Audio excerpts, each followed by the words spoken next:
नमस्कार, मैं आरडी भारती और आप देख रहे हैं बिहारी सुल्तान। अपने सभी दर्शकों को नया साल की हार्दिक शुभकामनाएं दे रहा हूं।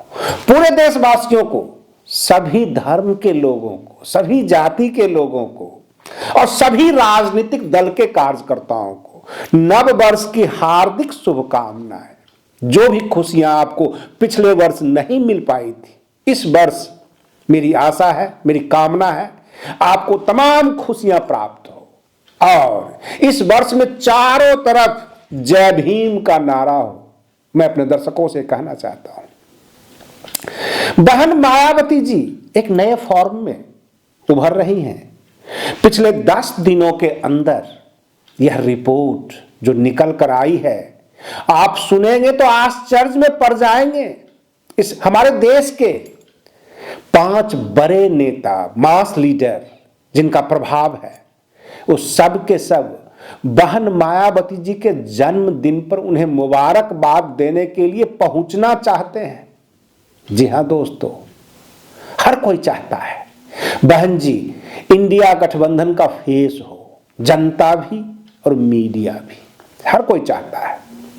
लेकिन मैं आपको बता दूं, वर्षों से बहुजन समाज का मैं कवर कर रहा हूं, न्यूज सब कुछ देख रहा हूं। आप भी देखते हैं न्यूज, आप भी देखते होंगे बड़े बड़े गोदी मीडिया चैनल्स, बड़े बड़े पत्रकार जो कभी बहन मायावती जी का नाम लेना पसंद नहीं करते थे, बहुजन समाज पार्टी का न्यूज नहीं देते थे। यहां तक चुनाव में भी आप बीएसपी का कॉलम नहीं देखते थे, अन्य में उनको डाल दिया जाता था। और अभी अभी जो सर्वे रिपोर्ट आई है, उसमें गोदी मीडिया को कहना पड़ गया कि अन्न का मतलब बीएसपी समझे। कई चैनल पर हमने भी देखा, आप भी देखे होंगे। बहन जी को मीडिया में स्थान नहीं मिलता था, बसपा का कोई प्रवक्ता नहीं किसी चैनल पर। इसमें आखिर दोष किसका? वोट अगर बसपा को नहीं जाता, 25% से 13% पर आ जाना, यह किसका दोष है? आम जनता का अथवा मीडिया का अथवा बहुजन समाज पार्टी का अथवा ईवीएम का? सबसे सस्ता सौदा है कि ईवीएम पे डाल दो। कह दो भाई ईवीएम का दोष है, ईवीएम की सरकार है। ईवीएम की सरकार है, लेकिन बाकी दल को भी तो वोट मिलते हैं, तो उस दल के मुकाबले भी आपका प्रतिशत गिरा है। फिर दोष किसका? और पिछले 10 दिनों में सभी चैनल पर बहन मायावती जी का नाम घनघना रहा है। अगर आप उत्तर प्रदेश में घूमे, देश के अन्य हिस्सों में भी घूमे, जो लोग नहीं भी जानते थे, एक बार के लिए पूछते हैं ये मायावती कौन है? बहुत सारे चर्चा सुन रहा हूं, देख रहा हूं। इसका मतलब लोग ढूंढ रहे हैं, खोज रहे हैं, जो नहीं जानते हैं वो जानना चाहते हैं। तो आखिर दोषी कौन? केवल मीडिया? जो हमने पाया है अभी तक के जो सर्वे में, अगर आप उत्तर प्रदेश में या देश के किसी भी अन्य हिस्सों में ऑप्शन देंगे, आप ये कह दें बहन मायावती जी इस देश का अगला प्रधानमंत्री बनने जा रही हैं मोदी के टक्कर में, तो आप किसको वोट देना पसंद करेंगे? मायावती को अथवा मोदी को? लोग कंफ्यूज कर जाएंगे।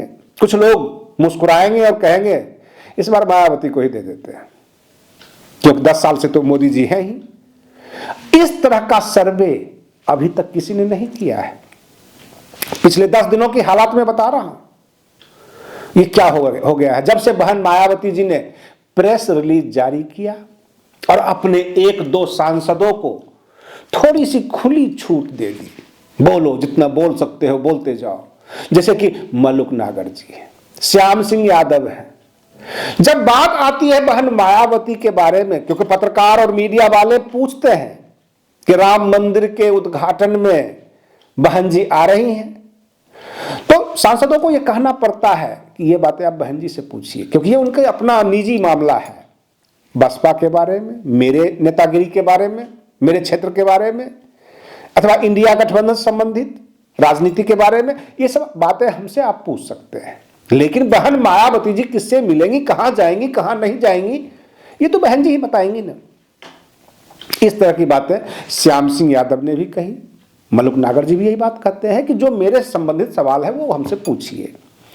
मलुक नागर जी तो यहां तक कह देते हैं कि मेरे बगैर प्रधानमंत्री बन के दिखाओ तब मैं समझूं। इसका मतलब सत्ता का मास्टर चाबी बहन जी के पास, और बहन जी गुमनाम की जिंदगी क्यों जी रही हैं? अपने नेताओं को खुली छूट दे दे। आप जा नहीं सकते हैं, बोल तो सकते ही हैं, कंट्रोवर्सी तो पैदा कर ही सकते हैं। और जिस हिसाब से पिछले 10 दिनों से माया माया की गूंज हो रही है, चुनाव भले ही अप्रैल मई में हो और अधिसूचना भले ही मार्च में जाकर जारी हो जाए, तैयारियां शुरू हो जाए, इंडिया गठबंधन वाले अपनी अपनी सीट बांटने लग गए हैं, लेकिन मीडिया इस बात को सुनने को तैयार नहीं। वो कितना लाख कहें हमने इतने सीट लिए हैं यूपी में, हमने इतने लिए हैं, हमारे दलों में बट गया, पत्रकार कहते हैं चुप कर यार, पहले ये बताओ बहन जी प्रधानमंत्री चेहरा है कि नहीं है। क्योंकि एक इंटरेस्टिंग सब्जेक्ट सामने आया है।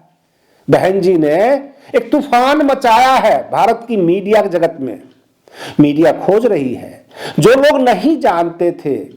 कई बार आपने देखा होगा बड़े बड़े चैनल पर यह कहा जाता था बहन जी तो गुमनामी के अंधेरे में जी रही हैं, बसपा का तो बुरा हाल है, 0 सीट आएगा, कोई पूछने वाला नहीं है।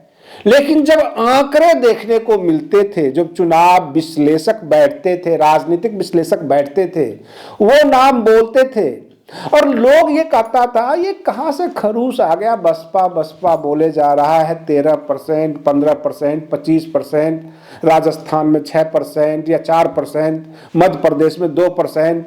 ये कौन है बसपा? कैसी पार्टी? मान्यवर काशीराम की पार्टी है, ये संघर्ष किया, वो संघर्ष किया, बहुत तरह की बातें होती थी। लोग बड़ा अजीबो गरीब स्थिति में पड़ते थे, ये कौन सी पार्टी है। लेकिन आज की तारीख में आप अगर देश के किसी भी कोने में पूछ लें तो बहन मायावती जी का नाम लोग जानने लग गए हैं। इसी मीडिया के जरिए, सोशल मीडिया के जरिए जगह जगह वीडियो वायरल हो रहे हैं, उनके सांसद टकराते हुए नजर आ रहे हैं, वैचारिक टकराव कैमरे के सामने। मलुक नागर भी दिख रहे हैं, श्याम सिंह यादव भी दिख रहे हैं, और ये 2 सांसद तो ऐसा दिख रहे हैं कि बसपा के पक्के वफादार हो। जो ये बात बोल रहे हैं लगता है कि पीछे से बहन जी समझा कर भेजे। इस तरह का पूरा प्रवक्ता बनकर बात करते हैं, बहस करते हैं। और इस वजह से मीडिया को भी इंटरेस्टिंग सब्जेक्ट मिल गया है। हो सकता है कि बहन मायावती जी से आप भी और हम सब ये आग्रह करना चाहें कि 15 जनवरी का आपका जन्मदिन है और 22 जनवरी को राम मंदिर का उद्घाटन है। भाजपा वाले धर्म संकट में फंसा रहे हैं विपक्ष को, इंडिया गठबंधन के लोगों को। हम आपको न्योता देते हैं और वह इस इंतजार में है ये न्योता ठुकरा दे, ये निमंत्रण ठुकरा दे, और फिर हम कहेंगे कि ये रामद्रोही है, हिंदू द्रोही है, ये हिंदू विरोधी है। इस तरह का प्रोपगंडा फैलाएंगे। ये तो भाजपा का प्लान है। क्या बहन मायावती जी अपने जन्मदिन पर अखिलेश यादव को बुलाएंगे, आमंत्रित करेंगे, राहुल गांधी जी को?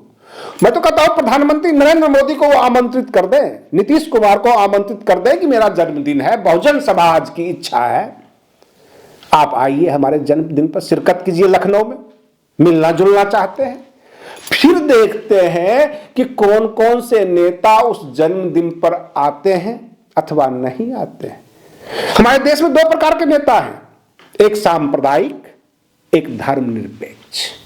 बहन मायावती जी के नाम पे कहा जाता है ये धर्मनिरपेक्ष है, ये सबके लिए बोलती है, दुखी लोगों के लिए आवाज उठाती है, अंबेडकरवादी है, बहुजन समाज की ये मसीहा है। और कुछ लोग कहते हैं आयरन लेडी, शेरनी, बहुत तरह की बातें नवाजते हैं।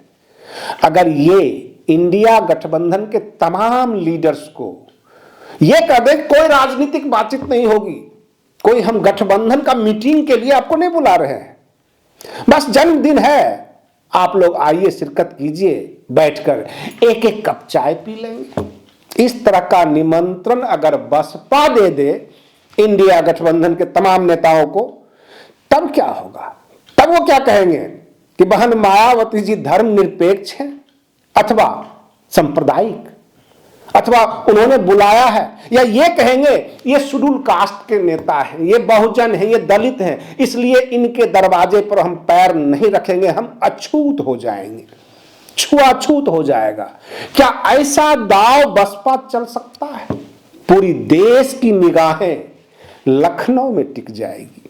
कौन कौन से लोग बहन मायावती जी के जन्मदिन पर शिरकत किए हैं, और ये भी एक राजनीति है। भले ही आपने इंडिया गठबंधन के लिए हमें आमंत्रित नहीं किया, हमें निमंत्रण नहीं भेजा, हम आपको अपने जन्मदिन पर आमंत्रित करते हैं, क्या यह साहस जुटा पाएगी बसपा? हम किसी को राजनीति नहीं सिखा रहे हैं, हम किसी को मौके की नजाकत नहीं बता रहे हैं, बस ये देखा जा रहा है कि भाजपा जो चाल चल रही है विपक्ष के साथ, और बहन मायावती जी भी बखूबी समझती हैं इस बात को, इसलिए उन्होंने एडवांस में ही शुभकामनाएं भेज दी राम मंदिर के उद्घाटन की, और साथ में यह भी कह दिया सरकार अगर कोई मस्जिद भी बना रही है, कोई अल्पसंख्यक समाज के लिए भी कुछ कर रही है, अन्य धार्मिक स्थल के लिए कर रही है, उसके लिए भी मेरी शुभकामनाएं, क्योंकि हम सभी धर्मों को सम्मान करते हैं। क्या विपक्ष के नेता, भाजपा के नेता ये कहेंगे हम बहन मायावती जी का सम्मान करते हैं? पेट में दर्द हो रहा था, हॉस्पिटलाइज थे, इसलिए नहीं पहुंच पाए। क्या प्रधानमंत्री नरेंद्र मोदी को अगर ये निमंत्रण भेज देते हैं कि आइए जन्मदिन के ऊपर, अमित शाह जी आप भी आ जाइए, उत्तर प्रदेश में आपका स्वागत है लखनऊ में, और पूरा उत्तर प्रदेश तो आपका ही है, हम लोग तो केवल जन्मदिन मना रहे हैं, क्या भाजपा के नेता आएंगे? यकीन मानिए भाजपा के नेता तो भागे भागे आ जाएंगे, क्योंकि वो इस राजनीति के माहिर हैं। फंसेंगे इंडिया गठबंधन के नेता, सोच विचार में पड़ जाएंगे, जाएं कि नहीं जाएं। हमने तो इनके बारे में बहुत कुछ बोला हुआ है, बहुत सारे लोग आलोचना भी करते हैं, और बहन जी ने ये कह भी दिया था, क्या पता जनहित में और देश हित में कब किसकी जरूरत पड़ जाए। तो हो सकता है कि 15 जनवरी को जो जन्मदिन है उस दिन यही खेला होने वाला है। बहन जी चौके के ऊपर छक्का मारने वाली है, पूरा देश में मायावती मायावती गूंज रहा है, मीडिया में गूंज रहा है, और इस बात को आप आरोपित नहीं कर सकते कि मीडिया आपको जगह नहीं देती है। मीडिया जगह खूब देती है, इस देश की जनता आपको वोट देना चाहती है, लेकिन आप दिखाई ही नहीं पड़ते, आप कुछ बोलते ही नहीं। कुछ बोलिए, कुछ कंट्रोवर्सी पैदा कीजिए। राजनीतिक न्यूज अब इंटरटेनमेंट न्यूज बन चुका है, इसको केवल आम भाषा में सूचना देने वाला न्यूज ना समझें। जब तक आप इंटरटेनमेंट नहीं देंगे, जनता की रुझान नहीं होगी। जनता ये देखना चाहती है, दो नेताजी टेबल पर बैठे हुए हैं, फिर रहे हैं, चप्पल जूता चला कि नहीं चला ये देखना है, दोनों में वाकयुद्ध हुआ कि नहीं हुआ ये देखना है। आम पब्लिक इसी उम्मीद से न्यूज चैनल पे बैठती है देखने के लिए किसने किसको क्या कहा। अगर ये इंटरटेनमेंट जो अभी आपने शुरू किया है कंट्रोवर्सी पैदा कर दिया, अभी मलुक नागर जी भी छाए हुए हैं, बड़ा मजा लेके लोग शॉर्ट वीडियो बनाते हैं, बड़ा वीडियो बनाते हैं, पूरा बयान लेते हैं, मीडिया वाले भी इनको खोजते फिर रहे हैं। तो इन्होंने क्रिएट किया एक माहौल। अगर ऐसा ही माहौल ये अप्रैल मई तक क्रिएट करके रखें और इंडिया गठबंधन का चेहरा बन जाए, तो मोदी जी हवा में उड़ जाएंगे, बहुत बुरी तरह से हवा में उड़ जाएंगे, जिसका अंदाजा नहीं होगा।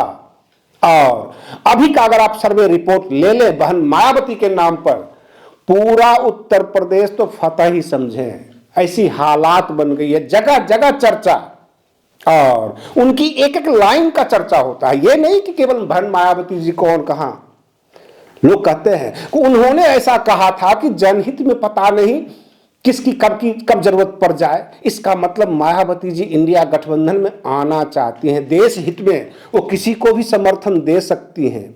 कयास लगने शुरू हो गए। चाय की दुकान, पान की दुकान, हर जगह चर्चा का विषय बन गया। इसका मतलब यह हुआ कि पिछले 10-15 सालों से बहन जी अपने आप को छिपा रखी थी। बसपा अपने आप को मीडिया से और चुनावी राजनीति से काफी दूर ले जा चुकी थी। आज के लिए बस इतना ही। आप बने रहिए बिहारी सुल्तान चैनल पर। हम फिर मिलते हैं अगले वीडियो में। तब तक के लिए धन्यवाद।